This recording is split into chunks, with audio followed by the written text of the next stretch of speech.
Coffee is an important beverage crop of the world. So, the coffee plant is a small tree or shrub which is about 4 to 6 meters high when fully grown. But the planters usually prune it to about 3 meters or less. So, the coffee plant, while the coffee plant is actually a native plant of Abyssinian plateau, which is in Ethiopia. From there, it was brought to Arabia. And from Arabia, it was brought to India by a fakir, Baba Budan. He brought the seeds from Arabia, and the first seedlings from there were raised in the Baba Budan hills in Karnataka. So, the British planters found the coffee plantation very rewarding and they set up large coffee estates near Chikmagalur, that is in Karnataka, in 1830.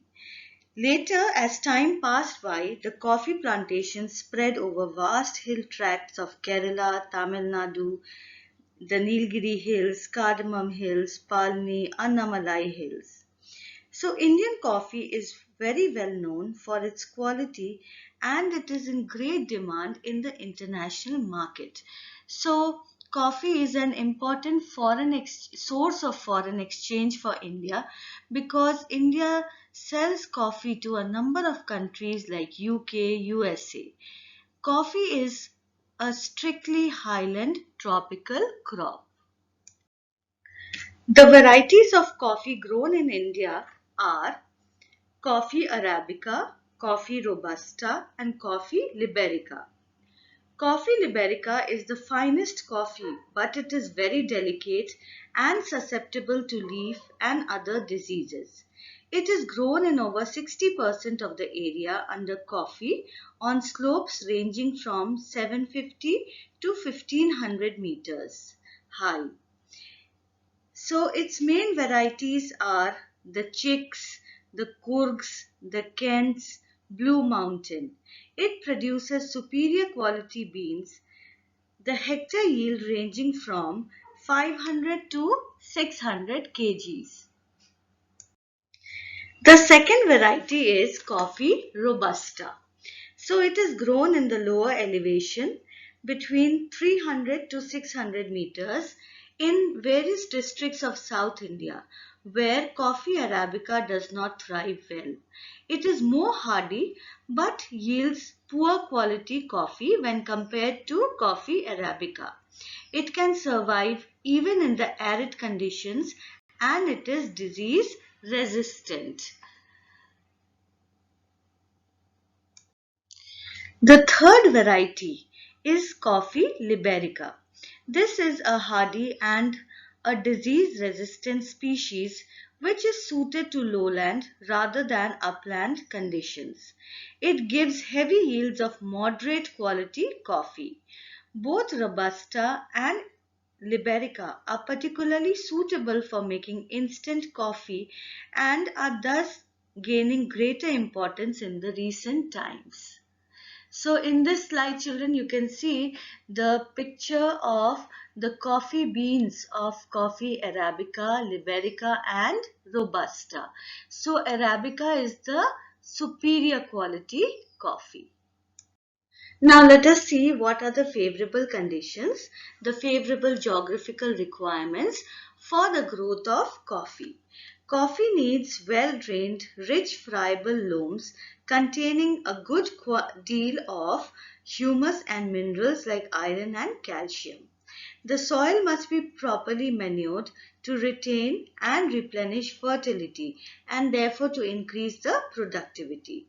So the soils which are best suited to coffee cultivation are lava soil or the black soil, red soil, lateritic soil of the Deccan Plateau. They are best suited to coffee cultivation. Now the climatic requirements. Coffee requires a temperature ranging between 15 to 28 degrees centigrade. Because it is a shade loving tree, shade loving plant, so it has to be protected from direct rays of the sun and hot dry winds.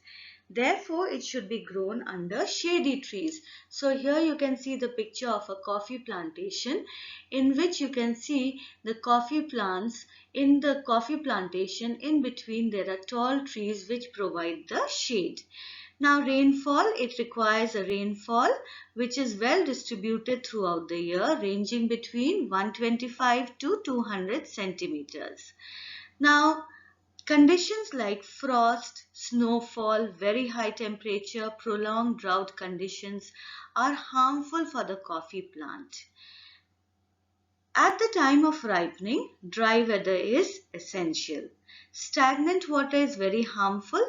That is why, just like tea, coffee is also grown on hill slopes at an elevation ranging between 600 to 1600 meters above the sea level. Generally, in South India, the northern and the southern slopes are preferable because they are not exposed to direct sunlight and the southwest monsoon winds. Now the sowing of coffee. Coffee is propagated from seeds or cuttings in a nursery, and after a few months the saplings are transplanted to the field. The plants are positioned 3 meters apart. So generally these coffee plants are grown on mountain terraced slopes so that the water does not stagnate. Now in the early stage, it is grown under shady trees like dalap, silver oak and jackfruit, which are planted 1 year before the seeds are sown. So the seeds, as I told you, they are sown in the nursery beds in rows, and after about 45 days they are transplanted to the fields.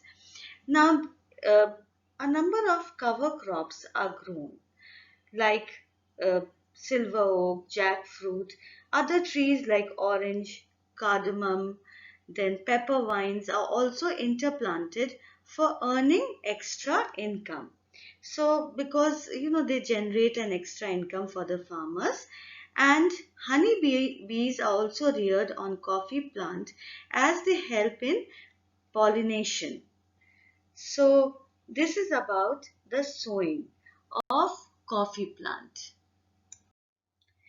So children, the coffee plant bears fruits after third year, but in most of the areas the plucking is done in the fourth and the fifth year, and it continues for the next 30 to 50 years.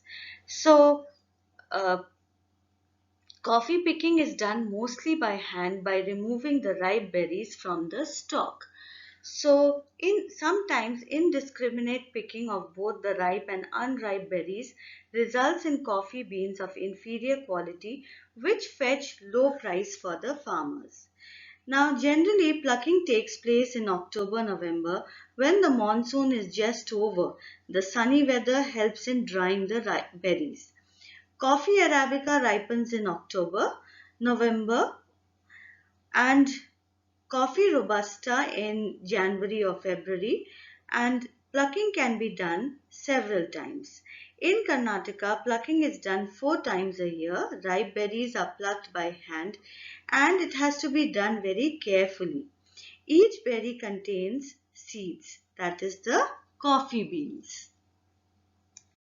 Like in case of tea, in case of coffee also, pruning is essential. So the trees are pruned when they reach a height of 3 to 4 meters so as to facilitate plucking. So pruning is essential, especially for the branches which have borne fruit, so that the next crop is grown on a fresh stem.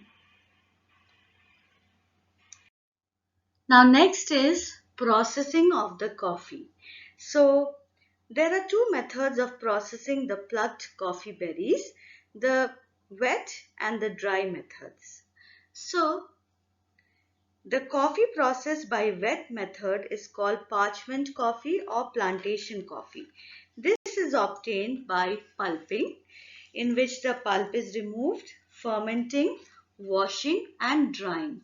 It may be done by machines. The second process is called the dry process. It is called the cherry or the native method. So in this, the harvested cherries are sorted and cleaned to separate the unripe, overripe and damaged berries and to remove dirt, soil, twigs and leaves. The coffee cherries are then spread out in the sun to dry. Thereafter, what happens is that the beans are fermented by drying in the sun for a week. After drying, machines peel off the two layers of the inner husks. They are then sorted according to size and quality and then packed in sacks for use. So, this is how the processing is done. Now children, in this entire slide you can see how the coffee berries, the transformation of coffee berries into coffee powder. So first the coffee berries, when they are ripe, they are plucked, then they are processed. After, they may be processed by the dry process or by the wet process. Then the seeds are dried to a certain moisture level and they become green unroasted coffee beans, as you can see in the slide. Then the green coffee beans are exported to various parts of the world. Then a very important process is roasting. Coffee gets its characteristic flavor only after roasting. Roasting gives it a brown color and a pleasant taste. So mostly people prefer freshly roasted and powdered coffee because it tastes better. So the beans are roasted at temperatures of about 99 degrees centigrade and then they are ground into coffee powder which is used to make the beverage. So roasting gives it brown color and the characteristic aroma and taste. Now let us see the problems of coffee plantations. First of all, the unfavorable weather conditions like dry weather, high temperature, long droughts, unseasonal rainfall, they are all very harmful for the plants.